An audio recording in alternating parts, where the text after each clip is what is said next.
Radio Sucesos 101.7 FM presenta Generación Responsable con María Gracia Acosta y la coproducción de Seminarium, un espacio para abordar y entender la transición energética en Ecuador y el mundo. Amigos, feliz tarde, bienvenidos a Generación Responsable producido por Radio Sucesos y Seminarium, con el auspicio de Robalino Consultores, porque tu empresa se merece el más alto nivel de especialización para atender desde tus necesidades más simples a tus proyectos más complejos. En Robalino contamos con más de 90 abogados y 80 consultores altamente capacitados en una variedad de disciplinas para brindarte un servicio integral y a tu medida. Conoce más de nosotros y nuestros servicios en www.robalinolaw.com, LinkedIn Robalino CPA Consultores Robalino, Instagram Robalino Law. Si actualizas tus datos, recibirás información sobre trabajos programados en tu sector, valor pendiente de pago y factura electrónica a tu correo. Empresa Eléctrica Quito, la energía que te mueve. Y bueno, estamos ya listos para comenzar este programa hablando primero de lo coyuntural, de aquello que estamos viviendo como un país petrolero, un país que requiere precisamente del petróleo como uno de los motivos o de las razones, fuentes de financiamiento para nuestra economía. Y para conversar acerca de eso, doy la bienvenida a Fernando Emanuel, él es CEO de Orion Energy en Ecuador. Fernando, bienvenido, gracias por acompañarnos. Muchas gracias por la invitación, un gusto estar aquí. Bueno, conversemos primero de lo que es coyuntural, de lo que estamos viviendo en el ámbito petrolero. ¿Qué pasa con la situación petrolera del país, considerando que hemos tenido una afectación en determinada zona en el río, está paralizado el SOTE, está paralizado el bombeo? ¿Qué pasa con el petróleo cuando además tenemos que cumplir con compromisos de la preventa petrolera? Bueno, es complejo, una situación difícil. Ya en estos últimos 2, 3 años hemos tenido algunos de estos problemas que siguen respondiendo un poco al mismo factor, ¿no? La erosión regresiva en los ríos del Oriente, sumado tal vez a las situaciones climáticas que son difíciles de prever, pero actualmente sí, los dos oleoductos principales, el OCP y el SOTE, han suspendido el bombeo, y eso implica que evidentemente aguas arriba, digamos, hacia los campos, la producción, una vez que ya no hay más capacidad de almacenamiento, tiene que suspenderse.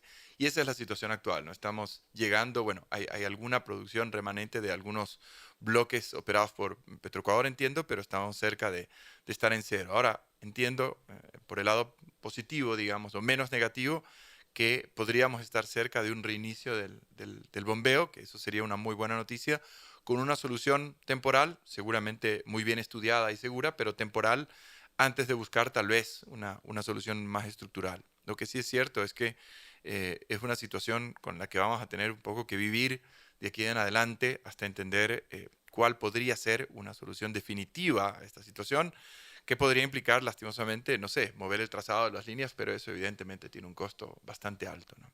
Tiene un costo alto y finalmente es un riesgo latente además, porque la situación geológica va a seguir provocando este tipo de inconvenientes. Entiendo que sí, entiendo que hay estudios que han determinado que mientras continúe el proceso de regresión de todo lo que se ha afectado, digamos, por los cambios que se han dado al ecosistema, especialmente por la entrada en operación de Coca-Cola Sinclair, evidentemente eso va a generar hacia adelante que continúen estos problemas. Y mientras eso se dé en zonas por donde hay infraestructura, ya sea vial o en este caso de transporte de crudo, pues evidentemente estamos muy expuestos. Fernando, y el otro riesgo que también tienen constantemente, sobre todo en esta época, es el tema de las paralizaciones, ahora inclusive con la acusación del presidente de la CONAIE de que su dirigente que fue asesinado habría estado o habría sido víctima de temas del Estado, temas petroleros y demás, que son las palabras del presidente de la CONAIE.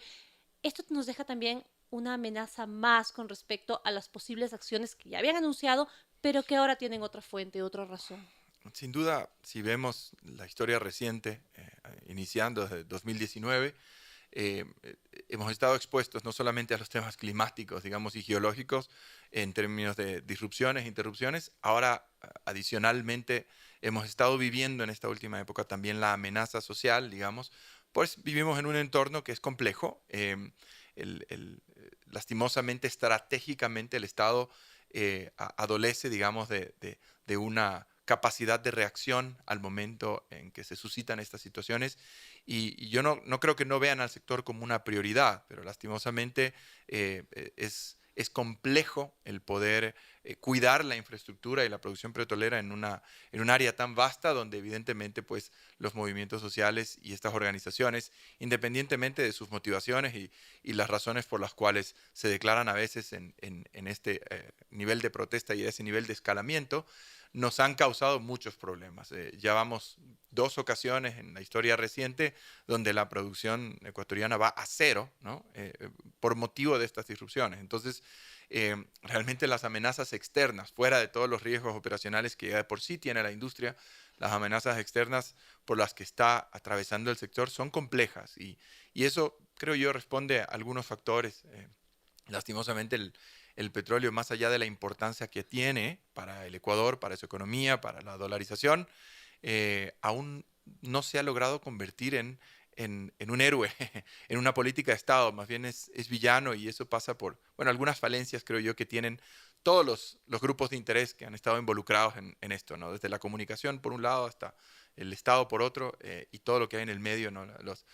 Incluso formadores de opinión que no logramos generar para hacer contrapunto a las opiniones negativas que hay sobre el sector. Entonces, cada vez que hay una protesta de estas, pues lamentablemente de lo último que uno se preocupa es de ese sector, pero es el sector que se ve más afectado porque también quienes protestan saben que es una forma de golpear en el centro de su generación de recursos al Estado y entonces es una presa fácil, digamos. Buscan estos puntos de presión. Hemos hecho una radiografía del sector, más o menos cómo está el sector petrolero, y ojo, no hemos topado inclusive los temas de corrupción de Petroecuador, que lamentablemente es otro punto de afectación.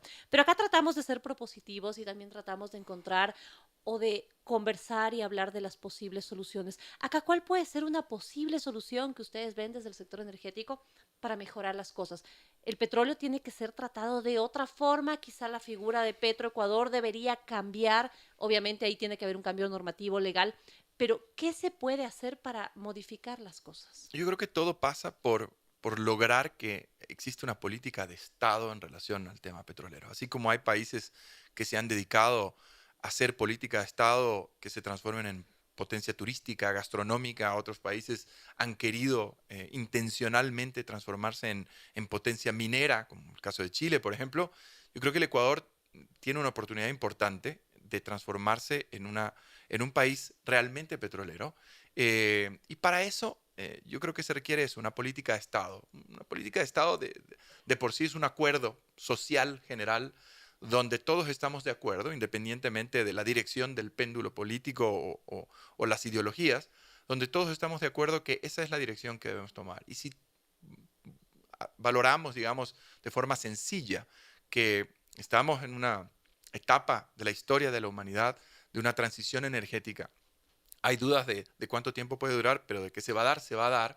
La idea sería aprovechar esta última oportunidad y antes de que el petróleo pase a ser marginal en términos de valor, poder aprovechar esos recursos que están en el subsuelo para que sean un pilar de desarrollo para el país y en beneficio de todos. Ahí está para mí la clave de lograr que exista realmente una política de Estado en torno al tema petrolero en Ecuador, que esté muy claro el beneficio que existe para todos. Hoy existen muchos beneficios ya, pero no se comunican, ¿no? Todo el mundo dice medio en broma, medio en serio, que lo único más popular a veces en las elecciones que el candidato de turno es la dolarización, y es cierto. Bueno, qué lindo sería poder tener al petróleo también como una de esas figuras, ¿no? Hagan lo que quieran, pero no me toquen el tema petrolero. Sigamos en esta dirección. Y para eso obviamente tienen que pasar muchas cosas, ¿no? Tienen que cambiar incluso la forma de comunicar esos beneficios a todos los grupos de interés, a la opinión pública y lograr que nos alineemos todos como ecuatorianos en esa dirección y ahí sí comenzar a hacer ya los cambios de roles, porque hoy por hoy lamentablemente tenemos muy confundidos los roles entre Estado y empresas privadas y demás. Y justo sobre ese tema, lamentablemente, usted lo mencionaba, Fernando, estamos quizá con los años contados para el tema de la producción petrolera, porque ya hablábamos de transición energética, ya vamos hacia las energías limpias, y finalmente el petróleo poco a poco irá perdiendo su camino, pero en Ecuador todavía tenemos mucho más que procesar, mucho más, pero lamentablemente tampoco llegamos a esta meta de procesamiento, estamos explotando muy poco, exportando muy poco para lo que podría darse, entonces también esto responde no solamente a que no tenemos problemas por protestas, tenemos problemas geológicos, pero además depende de la mala administración. Si la cabeza está afectada, si hay problemas internos administrativos, ¿cómo llegar a generar esto? El ministro hablaba de un cambio en la normativa para un cambio en la estructura de la empresa Petroecuador, de la empresa pública. ¿Será posible mejorar las cosas, además de una política de Estado, cambiando la estructura, haciéndolo quizá una empresa SA? Yo estoy seguro que sí. Y ahí iba yo en lo que mencionaba antes de los roles. Para eso vuelvo a la política de Estado. Si tenemos todos claros para qué vamos a hacer las cosas, después los cambios regulatorios van a calar de forma fácil y no va a haber una oposición férrea independientemente de que el resultado esperado sea en beneficio de todos, como existe hoy. Eh, Primero, y en algunos casos por desconocimiento, porque no se entiende, porque no se ha comunicado adecuadamente, y en otros casos por los males de siempre nuestros en el tema del manejo político. Pero si hacemos un cambio de roles basados en esta política de Estado, el Estado, el gobierno, tiene que tener un rol muy claro que es el de regulador. El Estado no debería ser un inversionista, un operador en el sector petrolero. Ese riesgo, ese requerimiento intensivo de recursos debe dejárselo a la empresa privada. Que la empresa privada arriesgue, que si ellos en exploración no consiguen, pues que pierdan ellos, pero no pierdan esos preciados y pocos recursos escasos que tenemos nosotros de lo que se puede levantar en términos de recaudación tributaria. No deberían ir a inversiones de riesgo. Entonces, una vez que redefinamos los roles claramente y que podamos comunicar los beneficios de hacerlo, yo creo que los cambios regulatorios van a venir con menos resistencia. Hay modelos ya probados, no hay que inventarse nada. Veamos el modelo de Ecopetrol, por ejemplo. Es un modelo muy bien implementado de un cambio de roles, del Estado de pasar a ser empleador, inversionista y operador, con el problema que eso genera. La corrupción pasa porque al manejar esa cantidad enorme de recursos y al no tener un ¿A quién interés... rendir cuentas, además? Exactamente, porque no tengo interés en el resultado. Que Petroecuador sea eficiente o no, como empleado público, no me interesa. No me interesa porque evidentemente lo que es de todos no es de nadie, ¿no? Así es. Y no me pagan, no me evalúan por lo eficiente que puedo ser, por el retorno sobre una inversión, lo que sí se hace en la empresa privada. Entonces, ahí lamentablemente no solamente el dispendio ineficiente de recursos, sino que la corrupción es algo que al manejar ese volumen de recursos, lamentablemente por la naturaleza humana, comienza a aparecer como mal, ¿no? Y eso también es un ancla que se puede cambiar con este cambio de roles. Y cambiando esto, también mejoramos la opinión pública respecto al sector extractivo en general. No hablamos Sin duda. únicamente del petróleo, sino absolutamente de todo. Sí, o sea, de nuevo, yo quisiera que me den ejemplos de empresas públicas, de recursos naturales en general, que sean conocidas como las más transparentes, las más eficientes, las más responsables. Creo yo que hay tal vez casos contados con la mano que incluso ya han hecho transiciones parciales hacia el sector, digamos, hacia una semi-privatización, como puede ser Equinor, la empresa noruega, digamos, la que era Statoil antes. Pero de ahí, todas las empresas en algún momento, todos los gobiernos han tenido esa epifanía, ¿no? ¿Qué estamos haciendo? ¿Por qué nos estamos exponiendo de esa manera? ¿Por qué no logramos que cambie ese rol? Que el Estado pueda tener una participación para, sin riesgo, poder beneficiarse de ciertos dividendos, eso está muy bien. Pero el Estado, su rol debe ser de regulador y de administrador de los beneficios en beneficio de todo el mundo, para que ese acuerdo social de la política de Estado funcione, porque ese es otro elemento importante. Tienen que estar claramente identificados los beneficios para todos los grupos de interés para que haya un acuerdo nacional que nos lleve hacia esa política de Estado. Necesitamos entonces verdaderos liderazgos que puedan cambiar y mejorar las cosas porque, como lo hablábamos, ya estamos pasando de esta época dorada del petróleo a una época, ojalá, de la minería también, si nos dejan hacerlo. Entonces, empezar haciéndolo bien. Sí, yo creo que mucho pasa por lo que estamos haciendo aquí, por comunicación. Lamentablemente, por lo menos hablo por el sector Sí, petrolero, ha habido una desinformación ha absoluta. habido una estrategia de perfil bajo que hoy por hoy no funciona. Ya hace mucho tiempo esa estrategia caducó. Antes podía ser un poco más sencilla, dado que aquí no hay empresas integradas que tengan eventualmente la parte de retail, digamos, de downstream y de estaciones de servicio, donde diga, bueno, yo quiero hacerme conocer porque quiero que venga más gente, digamos, a comprar mi producto en la percha, literalmente. Exacto. Eso no ha existido acá. Acá del petróleo salía. Exacto, pero ahora lo que sí hay son muchos grupos de interés a los que hay que mantener informados de los beneficios. Hoy por hoy, con la época de la información que vivimos con redes sociales, aquí sabemos, como digo yo en broma, pero los juicios se dan en Twitter y la segunda instancia es en Facebook. Entonces hay que estar ahí, hay que comunicar, hay que hacer opinión pública y sobre todo lo que pasa aquí hay que contrastar. Lamentablemente hemos dejado que solamente un lado hable y muchas veces ese lado es malintencionado, es gente que no conoce, que se hacen pasar por expertos, son políticos que hablan por hacer daño al sector, por cubrir ciertos intereses y no ha habido nadie que haga contrapunto del otro lado y eso es algo que hay que cambiar. Y hace falta que hablen no únicamente quienes están quizá en la pirámide, en la parte de arriba de la pirámide del sector, sino abajo, en la base, las comunidades que se han beneficiado y que se pueden beneficiar de esto. Fernando, muchísimas gracias por su tiempo, gracias por conversar y por ver soluciones también para el tema del sector petrolero en el país. Muchas gracias a usted. Muy gentil. Recuerden, cuando se trata de tu empresa, quieres asegurar que esté en las mejores manos. Además de nuestro alto nivel de especialización en asesoría legal, corporativa y 10 años de crecimiento, en Robalino contamos con la mayor presencia regional en el país y más de 17 reconocimientos internacionales que reflejan el compromiso con nuestros clientes. Conoce más de nosotros y nuestros servicios en www.robalinolaw.com, LinkedIn Robalino y CPA Consultores Robalino, Instagram Robalino Law. Recibe en tu celular información sobre el servicio eléctrico. Actualiza tus datos en nuestra página web o en agencias de atención al cliente. Empresa Eléctrica Quito, la energía que te mueve. Aquí hacemos una pausa en Generación Responsable. Enseguida regresamos con otra interesante entrevista.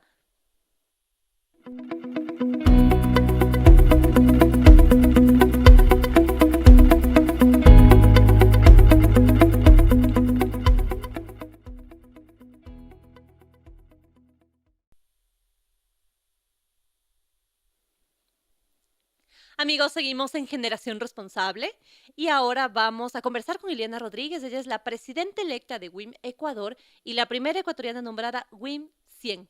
WIM, Women in Mining, Mujeres en Minería. Bienvenida, Ileana, gracias por acompañarnos. Muchas gracias, María. Gracias, un gusto estar aquí de nuevo contigo. Muchísimas gracias. Primero quisiéramos hablar acerca de esta nominación, WIM 100. ¿Qué significa? Bueno, además, la primera ecuatoriana nominada. ¿Por qué?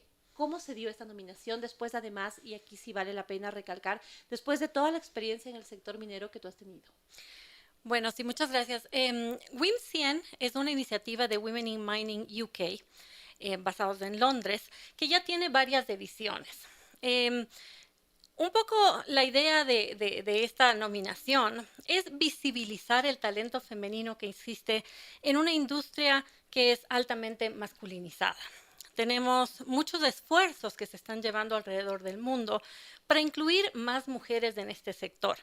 Y WIM 100 lo que hace es destacar, buscar a nivel mundial esas mujeres que han hecho algo especial, que han inspirado, que son voceras para otras mujeres en la industria, que crean algún programa específico, en general que se destacan dentro del sector minero, y es para ponerlas como ejemplo, en realidad, para que otras mujeres se sientan motivadas a ingresar a nuestra industria. Para mí ha sido un honor ser la primera WIM 100 ecuatoriana nominada en esta edición del año 2022. Y esta nominación se da un poco por el trabajo que yo he venido haciendo en los últimos 12 años en la minería.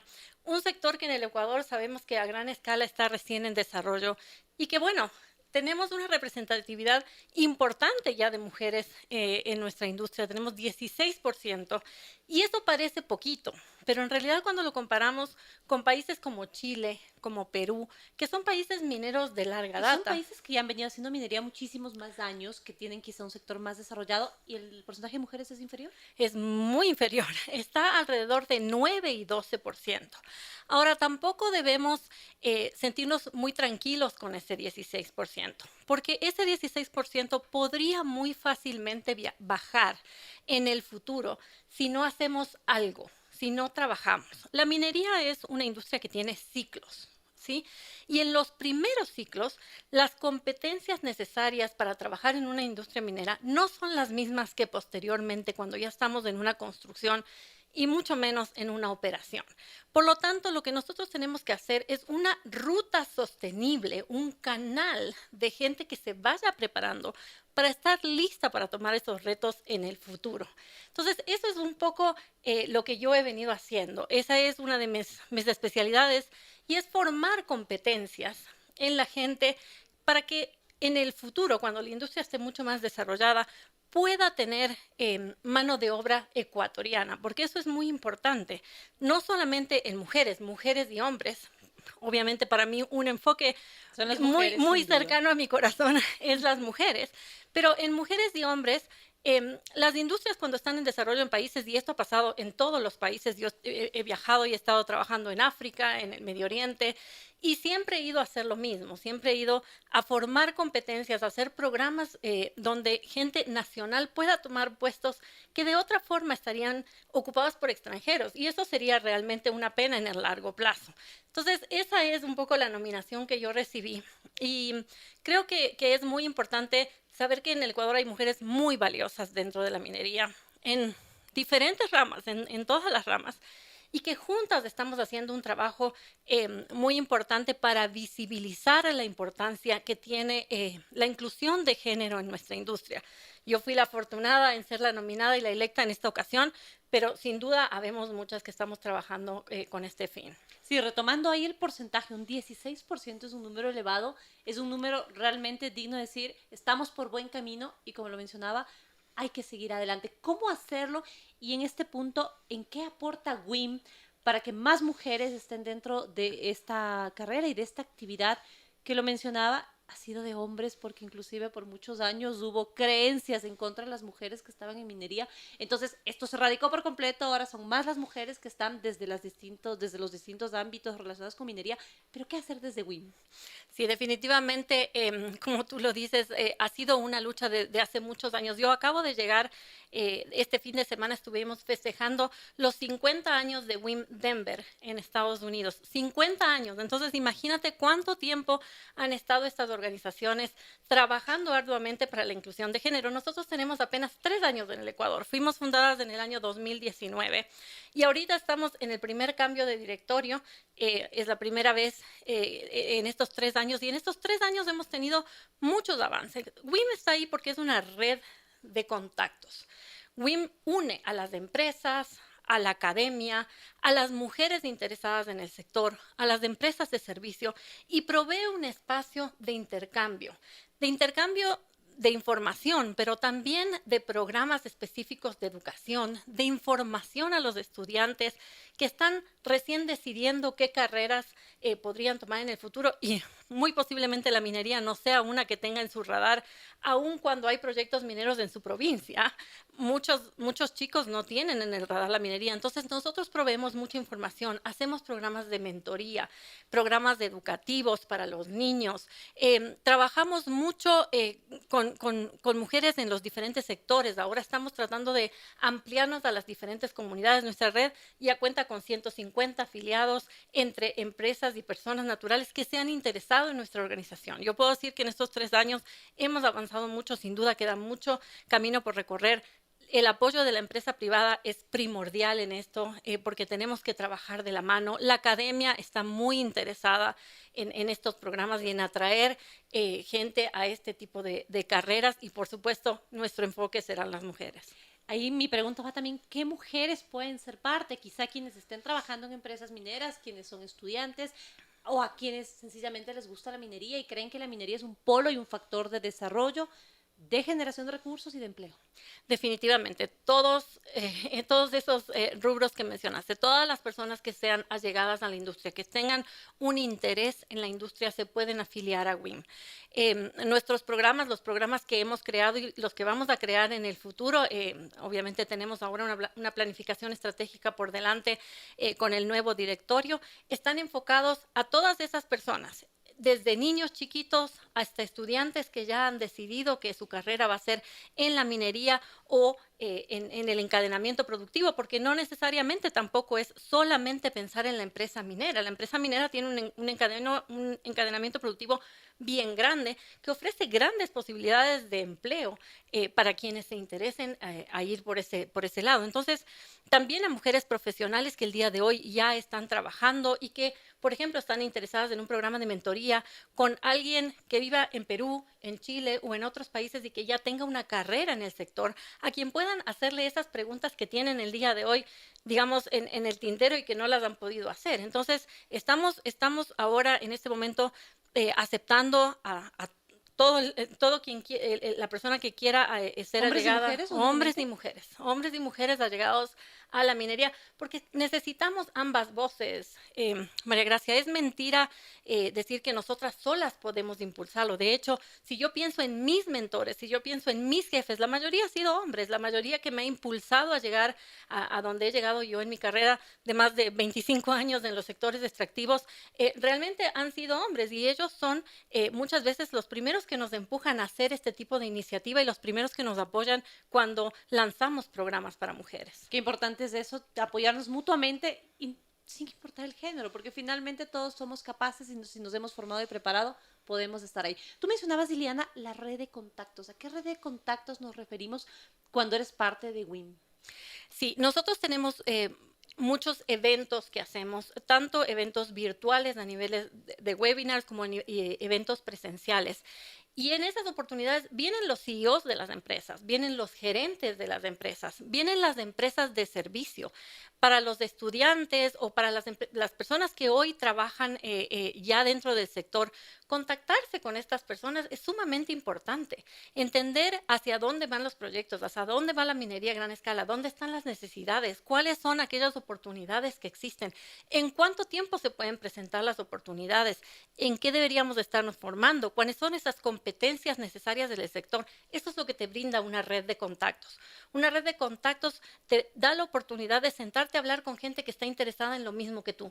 Y con esas conversaciones uno puede hacerse una idea mucho más relevante de a dónde ir, de qué estudiar, de en qué especializarse, de cuáles son las oportunidades y dónde van a estar. Y también para nosotros es sumamente importante porque eso para nosotros es un input. ¿Cuáles son las necesidades? ¿Qué quieren? ¿Qué buscan? ¿Qué les hace falta en este momento y dónde nosotras debemos trabajar? Entonces, este es un punto de encuentro de empresas, un punto de encuentro de contratistas, de estudiantes, de empleados actuales de la minería, donde este encuentro hace que nos enriquezcamos mutuamente. Yo aquí sí quiero tratar un poco el tema coyuntural, por ejemplo, cuando deberíamos estar discutiendo cuántos millones nos deja en empleo, en generación, en impuestos, a las comunidades, más y más proyectos, seguimos discutiendo todavía temas como la minería convive, no convive, qué nos conviene, el agua, las protestas. Tenemos todavía agrupaciones que no quieren minería en los territorios, independientemente de que ya existen muy buenos ejemplos y modelos de que la minería es generadora de desarrollo en estas mismas comunidades y de generadora de empleo para quienes viven allí. Pero más allá de eso, ¿qué es lo que puede hacer, por ejemplo, WIM en esto para generar cambios en la opinión pública, que se entienda de mejor manera el aporte del sector minero cuando todavía discutimos estos otros temas que nos retrasan, nos jalan hacia atrás? Sí, definitivamente cambiar esa mentalidad y hacer una separación muy clara y visible de lo que es la minería ilegal.